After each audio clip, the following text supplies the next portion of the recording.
Bismillahirrahmanirrahim. Assalamualaikum warahmatullahi wabarakatuh. Innal hamdalillah nahmaduhu wa nasta'inuhu wa nastaghfiruh wa na'udzu billahi min syururi anfusina wa min sayyiati a'malina. May yahdihillahu fala mudilla lahu wa may yudlillahu fala hadiyalah.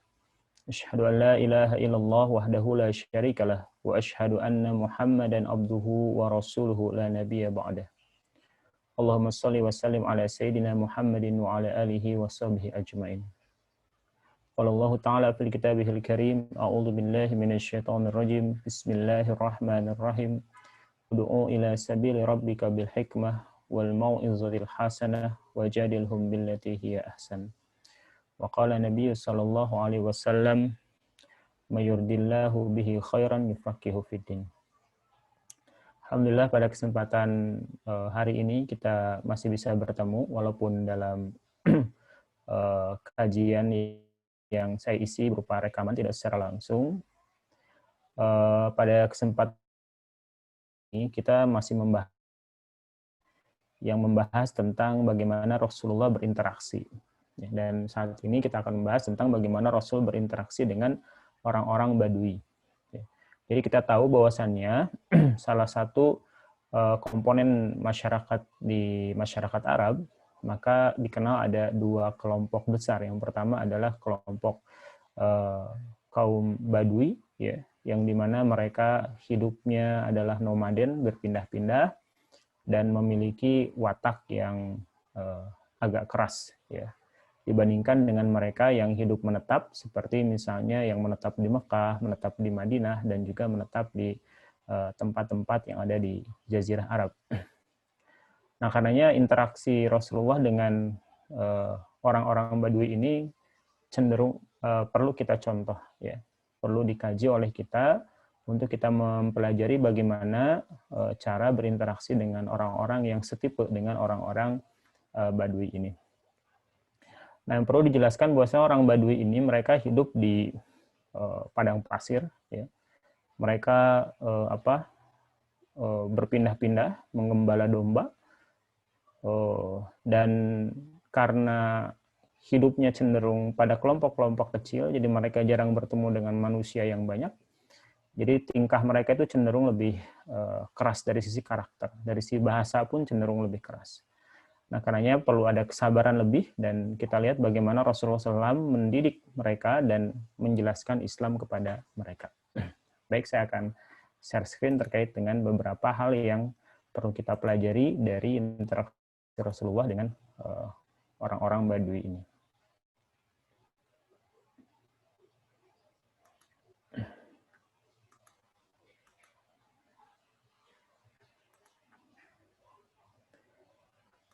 Baik, bismillahirrahmanirrahim. Qala musannifu hafizullahu ta'ala wa nafa'ana bi ulumihi wa ulumikum fi dharain amin. Ta'amul Nabi sallallahu alaihi wasallam ma'a a'rabi. Jadi orang Badui ini diungkapkan dalam Al-Qur'an dan juga dalam hadis-hadis Nabi disebutnya sebagai a'rab, ya, atau orang-orang Badui. Nah, ada beberapa ayat Al-Qur'an yang turun terkait dengan orang a'rabi ini, ya, a'rabiyun. Di mana di sini dalam surat At-Taubah ayat 97 Allah Subhanahu wa taala berfirman, a'udzubillahi minasyaitonirrajim, bismillahirrahmanirrahim.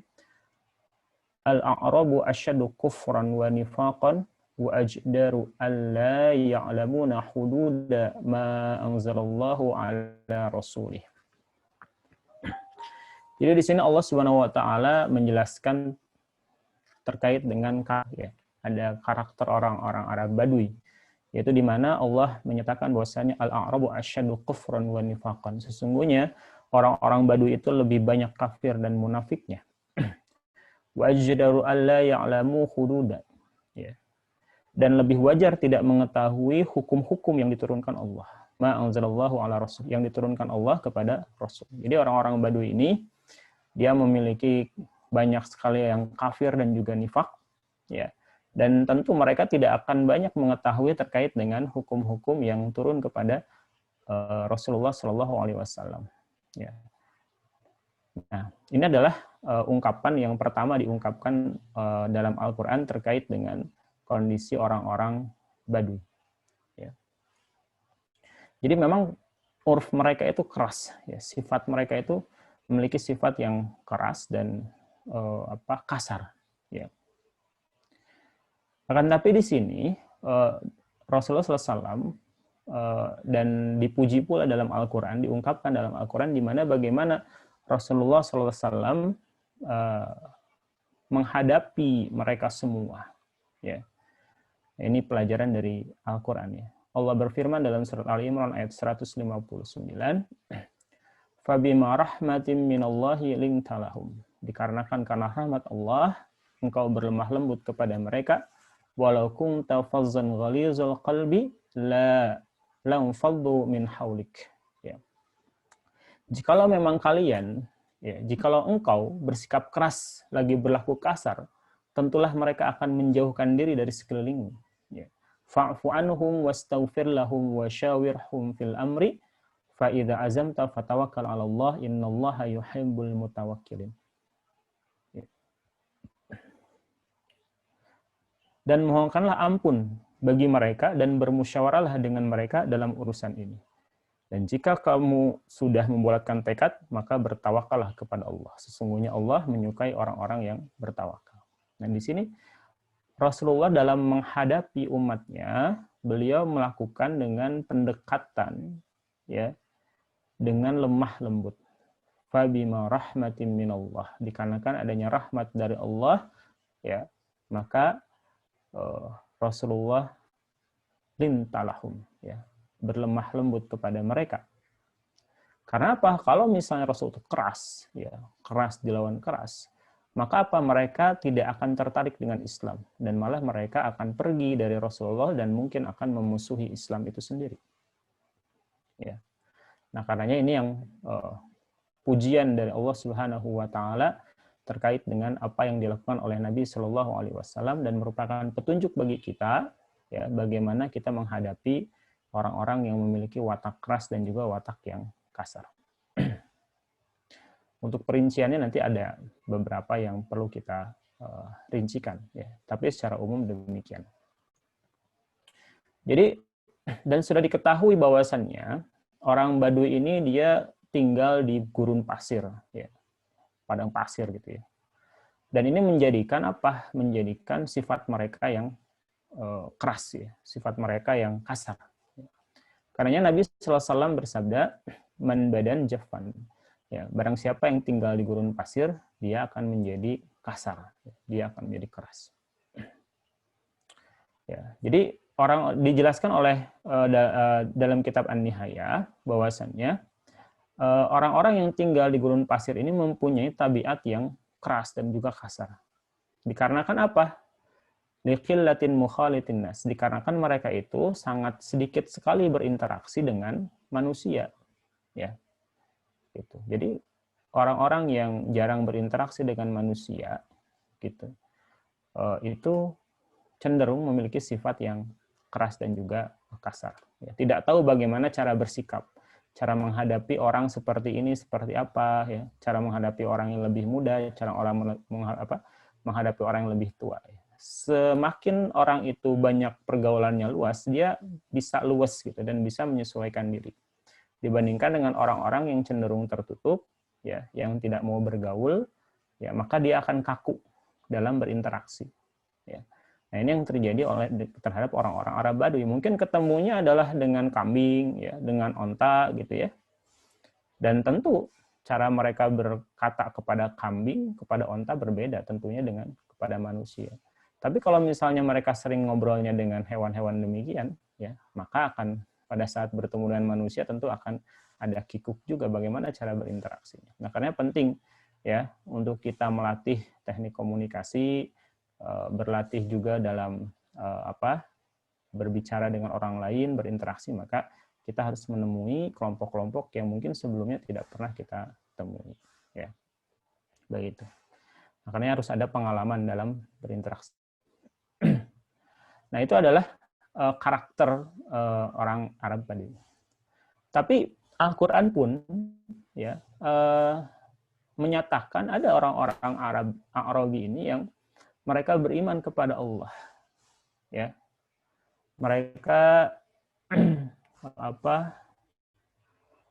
memandang bahwasannya mereka beriman kepada Allah, beriman kepada hari akhir, ya, dan menafkahkan apa yang ada dalam hartanya di jalan Allah itu merupakan suatu hal yang bermanfaat.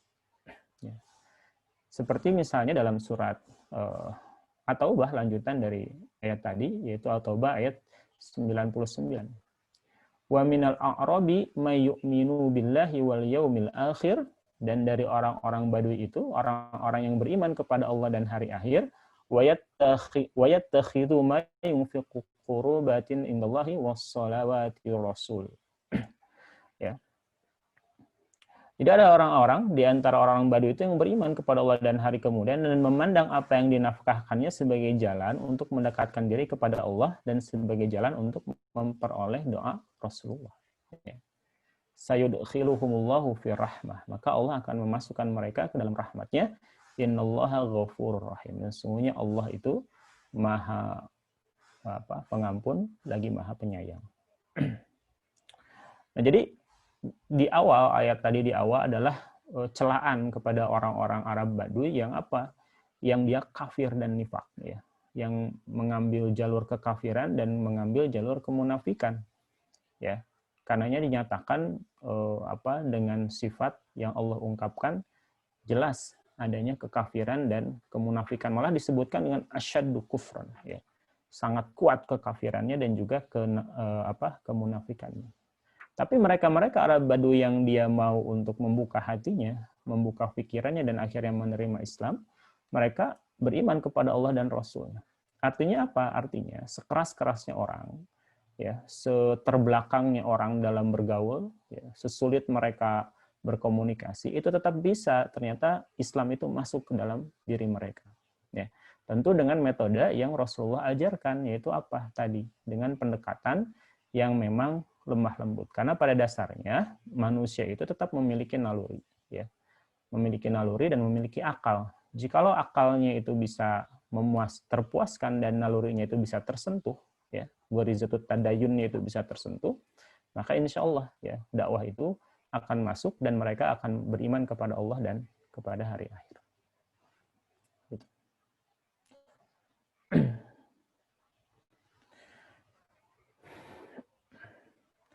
Nah,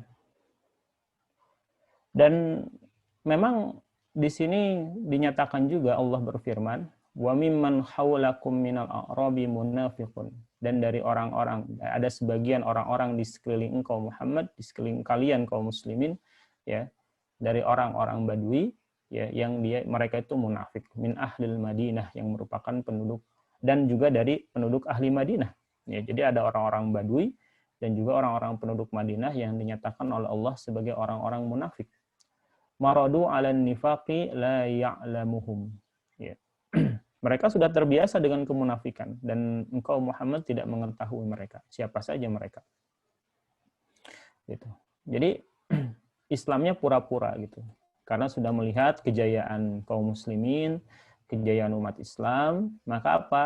Mereka yang lebih besar dalam dirinya asas manfaat, itu akhirnya mereka masuk ke dalam Islam. Tapi pada saat dituntut untuk menjalankan kewajiban, dituntut untuk berjihad, dituntut untuk berkorban di jalan Allah, mereka ogah-ogahan. Gitu. Tapi pada saat pembagian ghanimah, tapi pada saat pembagian keuntungan, mereka paling nomor satu. Nah, ini adalah salah satu ciri dari orang-orang munafik. Dan Rasulullah tidak mengetahui semuanya, siapa saja dari mereka yang munafik. Ya. Tapi apa? Allah mengetahuinya. Nahnu na'lamuhum, ya, kami mengetahuinya, kata Allah Subhanahu wa taala. Sanu'adzibuhum marrataini summa yuradduna ila azabin azim. Kelak kami akan siksa azab mereka 2 kali, ya. Kemudian mereka akan dimasukkan ke dalam azab yang besar. Nah, jadi orang-orang munafik ini, ya, yang kekufurannya tertutupi oleh keimanan, ya, kekufurannya tertutupi oleh status keislaman dia. Nah, maka apa? Maka mereka akan diazab 2 kali oleh Allah Subhanahu wa taala. Karena orang-orang munafik ini mereka dua dosanya. Pertama, dosa menipu kaum muslimin, menipu Rasulullah, ya. Dan yang kedua adalah kekufuran yang mereka tetap yakini. Ya, jadi kalau orang kafir jelas mereka mendeklarasikan dirinya adalah seorang kafir, maka jelaslah hitam dan putih. Nah, orang-orang munafik inilah yang berada pada area abu-abu, di mana mereka seakan-akan beriman, berislam, tapi di belakang Rasulullah dan kaum muslimin mereka menusuk dari belakang. Nah, ini yang menyebabkan Allah membenci mereka dan Allah melaknat mereka dan mereka akan dimasukkan ke dalam azab yang sangat pedih. Ya, dan diantaranya adalah orang-orang Baduy, ada yang seperti ini. Nah, karenanya Nabi SAW ya melarang para sahabat yang mereka asalnya kaum Baduy yang nomaden, pada saat mereka sudah berislam, mereka berhijrah, Rasulullah melarang mereka untuk kembali melakukan aktivitas kembali ke kehidupan Baduy mereka. Ya. Dan malah hal yang seperti ini ya terkategori sebagai dosa besar. Nah, sebagaimana di sini dari Abdullah bin Mas'ud, di mana Nabi SAW berkata, akalur riba, orang-orang yang memakan riba, wa muwakkiluhu, dan orang-orang yang menjadi saksinya atau mewakilkan, menjadi wakil.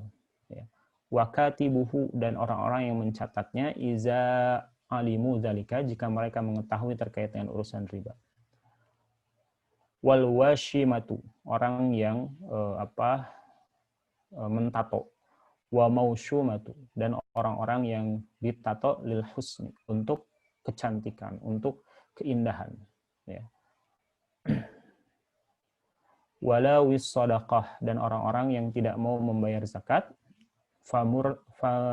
Murtaddu a'rabiyya, ya, ba'da hijrati, ya, dan orang-orang yang kembali menjadi badui setelah dia hijrah, ya, mal'ununa ala lisani Muhammad sallallahu alaihi wasallam yaumil qiyamah, mereka akan dilaknat, ya, melalui lisan Nabi sallallahu alaihi wasallam di hari kiamat.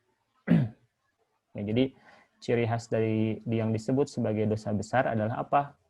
Yaitu pada saat apa? Pada saat ada pernyataan laknat, ya, dari Allah atau dari Rasulnya. Maka kita harus menghindar dari perkara-perkara seperti ini. Jadi memang kalau kehidupan Baduy itu karena dia terlepas, ya, jadi jauh dari peradaban, jauh dari kota, otomatis apa nanti informasi terkait dengan Islam, informasi terkait dengan ilmu, ya, itu sangat jauh sekali, ya. Dan mereka tidak terawasi, gitu. Nah, inilah yang dikhawatirkan oleh Rasul Nabi Shallallahu Alaihi Wasallam, ya. Jika kaum muslimin yang asalnya Badui lalu masuk Islam, sudah menetap, lalu kembali lagi menjadi Badui, ya, lalu jauh, gitu ya, dan tidak kembali lagi, gitu ya. Maka dikhawatirkan mereka apa? Mereka jauh daripada risalah, gitu. Nah, ini yang menjadi perhatian yang harus kita. Tapi kan kalau di Indonesia tidak ada kasus membadui seperti ini, gitu ya. Nah, ada satu kejadian yang paling terkenal, ya, di mana ini menunjukkan bahwasannya Nabi Shallallahu Alaihi Wasallam ini berupaya, ya, untuk bersikap lemah lembut kepada orang-orang Badui ini. Jadi walaupun para sahabat ini sudah kesel, gitu ya.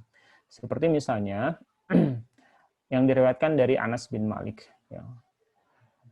Anas berkata bahwasannya bainama nahnu fil masjid ma'a Rasulillah. Ya, jadi kami sedang ada di masjid bersama Rasulullah. Irja'a Arabi, dan datanglah orang-orang Arab Badui.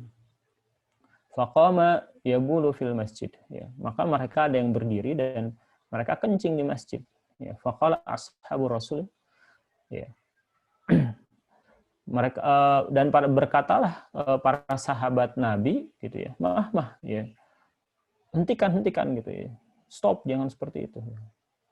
Tapi mereka dilarang oleh Rasulullah, dan Rasulullah membiarkan orang Arab Badui itu untuk menuntaskan kencingnya, ya, dan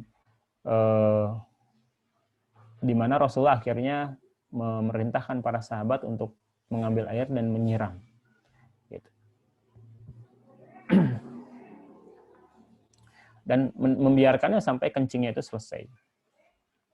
Lalu setelah selesai, maka Rasulullah berkata kepada orang Badui yang kencing itu, Inna hadhil masjida la taslahu lisyai'in.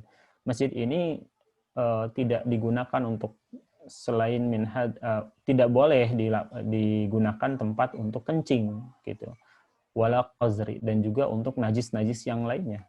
Innama hiya li zikrillah, sesungguhnya masjid ini dibangun untuk berzikir kepada Allah, wassalat, dan juga salat, wa qiraatul Quran, dan juga apa? Membaca Al-Quran. Gitu. Nah, dijelaskan bahwasannya hikmahnya apa? Pada saat orang kencing, kalau misalnya ditarik atau disuruh dihentikan, itu akan malah tercecer kemana-mana nanti kencingnya itu. Ya. Lagian orang Baduy ya seperti itu. Ya. Mungkin biasa di padang pasir gitu ya, nggak ada toilet, nggak ada WC, dia buang air di mana saja. Nah, itu terbawa pada saat mereka datang ke kota, ya, mereka buang air di mana saja. Dan kebetulan ya, ini dia lakukan di masjid, tentu marah. Dan kita tahu bahwasannya orang-orang Muslim tahu bahwasannya masjid itu adalah tempat yang suci, ya, di mana di sana dilaksanakan sholat, dan sholat syaratnya tempatnya harus bebas dari najis. Ya, tiba-tiba ada Baduy buang najis. Ya. Nah, tapi Rasulullah memandang bahwasannya ini karena kebodohan dia, ya. Dan kalau misalnya ditarik atau dikeluarkan, diseret oleh para sahabat, kencingnya bisa kemana-mana, ya bisa dibiarkan, suruh selesai dulu hajat ya. Dan lalu disiram. Ya, itu akan lebih baik dibandingkan dengan menyeret orang Arab Badui tadi. Kalau diseret, mungkin orang Arab Badui ini akan marah, ya, dan tidak mau mendengar Islam, gitu ya. Dan tentu najisnya pun ada, gitu. Tapi kalau misalnya Rasulullah dan Rasul mengambil sikap dibiarkan, ya, sehingga orang ini mau mendengar nasihat Rasul dan najisnya bisa dibersihkan. Jadi cuma ada satu masalah, yaitu najisnya saja, dan najis tersebut bisa tuntas dengan diselesaikan, ya, dengan disiram dan disucikan. Nah, itu adalah kisah, ya, di mana orang-orang yang tidak memahami terkait dengan hukum syara, masih bodoh terkait dengan syariat, maka bisa jadi melakukan pelanggaran di hadapan mata kita. Gitu. Nah, maka yang perlu kita lihat adalah bagaimana kita bisa nanti memasukkan nasihat kita kepada dia sehingga dia tidak mengulangi perbuatan tersebut lagi, ya, begitu.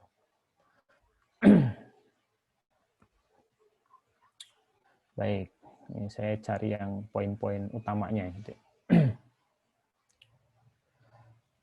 Nah, lalu juga di sini ada kisah juga dari Anas bin Malik. Ya. Jadi, qala Anas bin Malik berkata, kuntu amshi ma'a Rasulillah. Aku berjalan bersama Rasulullah, di mana beliau memakai jubah, ya, dari Najran, yang agak kasar sedikit si kainnya itu. Maka fa'adrakahu a'rabiyun. Maka ada seorang Arab Badui itu melihat Nabi, ya. Maka yang terjadi apa? Ya, dia tarik burdahnya Nabi itu, ya. Dia tarik jubah Nabi itu, ya, dengan sangat keras sampai kalau bahasa Sunda tapakan gitu, ada bekas tarikannya dan memar gitu Rasul tuh, ya. Dan setelah narik keras itu, ya, itu, maka apa? Orang itu berkata, orang Arab Badui itu udah menarik, ngagetin, nyakitin juga gitu ya. Terus minta sesuatu, ya Muhammad, ya, mirli min malillahil ladzi indaka. Ya, wahai Muhammad, berikanlah kepadaku, ya, harta Allah yang ada pada dirimu gitu. Jadi malah minta duit. Ya. Jadi setelah ngagetin, nyakitin, mau morotin juga gitu, minta uang gitu ya. Gitu, ini orang Arab Badui seperti ini. Ya. Maka Nabi menengok ke dia dan Nabi tersenyum. Lalu ya tertawa sedikit ya, fadhahaka. Ya, summa amara lahu bi'ita'in. Lalu memerintahkan kepadanya, ya, untuknya itu diberi harta. Nah, ini adalah salah satu karakter yang Rasulullah hadapi dari orang-orang Arab Badui. Ya. Jadi perlu ada karakter kesabaran, harus ada karakter lemah lembut, gitu ya. Gitu. Nah, ini yang penting. Nah, ada juga kasus nih yang menunjukkan bagaimana orang Arab Badui ini agak keras kepala gitu ya. Ini diriwayatkan dari Abu Musa al-Asy'ari di mana beliau bersama Nabi SAW dan beliau sedang ada, Nabi SAW berada di Ji'ranah, ya, itu tempat di antara Makkah dan juga di Madinah, dan bersama Nabi itu ada Bilal bin Rabah. Maka datang seorang Arab Badui itu kepada Nabi. Ya. Lalu Arab ini berkata, ya, wahai Nabi, kenapa engkau tidak menjalankan apa yang telah engkau janjikan kepadaku? Gitu ya. Faqala lahu absyir, maka Nabi berkata, aku ada kabar gembira bagi engkau. Ya. Maka Arab Badui berkata, qad aksarta alayya min absyir. Ya, engkau tuh sudah terlalu banyak ngasih kabar gembira kepadaku. Gitu. Nah, pada kasus ini, maka Nabi SAW itu memalingkan wajahnya. Kalau tadi kasus yang pertama, Rasul melirik, tersenyum, lalu memberikan sesuatu kepada Arab Badui ini. Tapi kasus yang kedua ini Rasulullah, ya, ini ada marah Rasulullah. Ya, Rasul berpaling, ya, wajahnya ke Abu Musa dan juga kepada Bilal, dan menunjukkan adanya gitu, kemarahan pada diri Rasulullah. Gitu.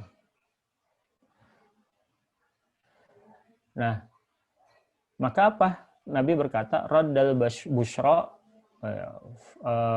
fa'aqbila antuma. Ya. Maka apa? Nabi berkata, kalian saja yang menyampaikan kabar gembira kepada si Arab Badui ini. Ya. Gitu. Maka kami berdua pun menerima apa yang telah Rasulullah tetapkan. Nah, ini yang terjadi. Gitu. Jadi pertama Rasul kadang marah. Yang pertama tadi kasusnya Rasul malah tersenyum. Yang kedua ini Rasul marah kepada orang-orang kepada orang Badui ini. Gitu. Ya, tapi apa? Tetap Rasulullah dalam artian mencoba menghadapi orang Badui, cuma bukan beliau yang menghadapi, tapi oleh Bilal dan juga Abu Musa al-Asy'ari. Gitu. Jadi tetap harus ada dakwah yang disampaikan, ya tinggal siapa yang menyampaikan. Tentu dalam menyampaikan dakwah tidak boleh dengan kita penuh dengan emosi dan lain sebagainya. Sehingga apa? Sehingga dakwah tersebut akan tertolak karena emosi yang mungkin sedang meliputi diri kita, sehingga bahasa kita menjadi kacau dan yang sampai itu malah kemarahan, bukan yang sampai itu bukan ilmunya.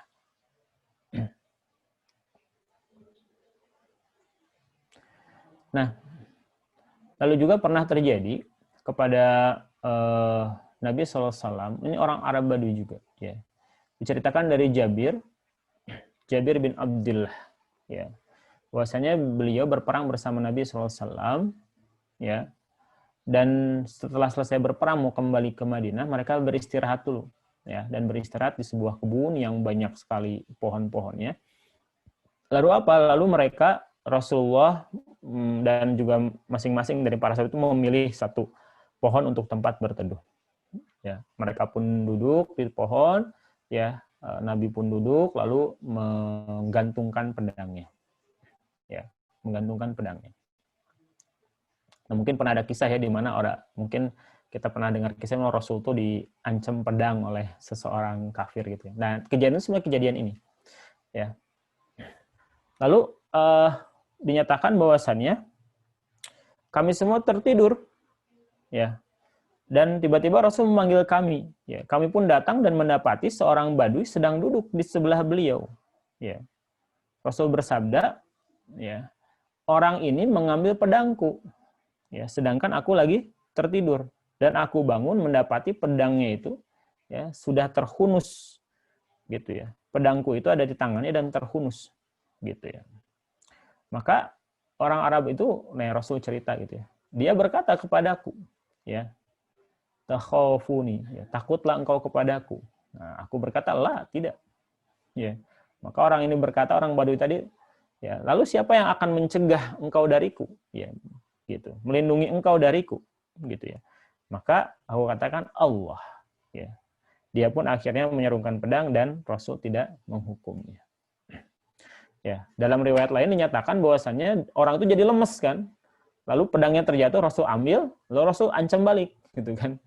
Gitu. Siapa sekarang yang akan melindungi engkau dari pedangku ini? Ya. Akhirnya orang itu cuma bisa memelaskan. Gitu. Maka Rasul suruh dia apa? Bersahadatlah kepada Allah. Ya. Akuilah bahwasannya Allah Tuhanmu dan aku adalah Rasul. Iya. Maka orang ini hanya bisa berkata, ya, ahadaka, ya, ahadaka ala alla aqatilka. Ya. Bahwasanya aku berjanji kepadamu bahwasanya aku tidak akan memerangi engkau. Ya, dan aku tidak akan bersama dengan orang-orang yang memerangi engkau. Itu saja janjinya. Tapi tidak mau beriman. Tapi Rasul memaafkan orang ini. Gitu. Nah, itu adalah seputar interaksi Rasul dan orang-orang Badui. Ya. Tapi yang perlu kita pahami di sini adalah kita harus mengerti benar, gitu ya, bahwasannya kondisi sosial di dalam masyarakat tentu berbeda-beda dan Rasulullah sangat mengetahui kondisi masyarakat di Mekah, ya, termasuk suku-suku Badui ini. Ya. Jadi pada saat Rasul tahu ada sifat karakter mereka yang keras, ya, Rasul pun bisa membedakan apakah mereka sungguh-sungguh, ya, ataukah mereka hanya mengungkapkan karakter saja, ya, dalam artian seperti orang yang tadi misalnya gitu ya. Ternyata Rasul bisa mengatasi orang itu dan Rasul tidak membalas walaupun dia mengancam Rasulullah Shallallahu Alaihi Wasallam. Ya, tapi Rasul tahu karakter mereka. Ya, sehingga apa? Rasul memaafkan orang tadi. Ya, jadi rata-rata orang-orang yang menentang Islam karena kebodohan mereka, ya, karena ketidaktahuan mereka, karena keterbelakangan, karena ketidakgaulan mereka gitu ya, itu Rasul maafkan. Berbeda dengan orang-orang yang memang mereka sebenarnya tahu tentang kebenaran, ya, tahu tentang Islam ini, tapi mereka menolak. Ya, maka Rasul bersikap tegas kepada orang-orang tersebut. Nah, jadi sahabat-sahabat sekalian, bisa kita pandang bahwasannya yang bisa kita ambil pelajaran dari ini semua adalah di mana orang-orang yang memang belum memahami Islam secara sempurna, ya bisa jadi mereka berbuat kasar, akhlak mereka belum sempurna, keislaman mereka pun belum sempurna karena belum mengetahui hukum halal dan haram secara secara sempurna pula. Maka yang paling penting untuk orang-orang ini adalah difahamkan, ya, disampaikan ilmu, disampaikan terkait dengan hukum syara, gitu. Nah, ini yang paling penting supaya mereka tidak mengulangi. Karena kalau hanya dimarahi, kalau hanya dicegah, tapi di dalam benaknya itu tidak terbangun, kenapa sih saya harus meninggalkan ini? Kenapa sih harus saya melakukan ini, gitu ya? Maka bisa jadi mereka akan mengulang hal yang serupa, ya. Karenanya dalam dakwah ini yang harus kita hindari adalah sikap kasar, gitu, sikap kasar. Nah, ini yang perlu kita pahami, ya, supaya dalam upaya dakwah yang kita lakukan ini tetap sesuai dengan apa yang telah Rasulullah SAW gariskan, ya, sehingga dakwah ini akan menyebar, akan diterima oleh banyak orang karena bisa menyentuh alam pikiran dan juga menyentuh hati, ya, sehingga penerimaannya pun dengan penerimaan yang tidak ada rasa keberatan sedikit pun. Baik, mungkin itu yang bisa disampaikan pada kesempatan kali ini. Mohon maaf karena waktunya pun terbatas. Sekian yang bisa saya sampaikan. Kita tutup dengan doa kifaratul majelis. Subhanakallahumma wa bihamdika asyhadu an la ilaha illa anta astaghfiruka wa atubu ilaik. Wabillahi taufiq wal hidayah. Assalamualaikum warahmatullahi wabarakatuh.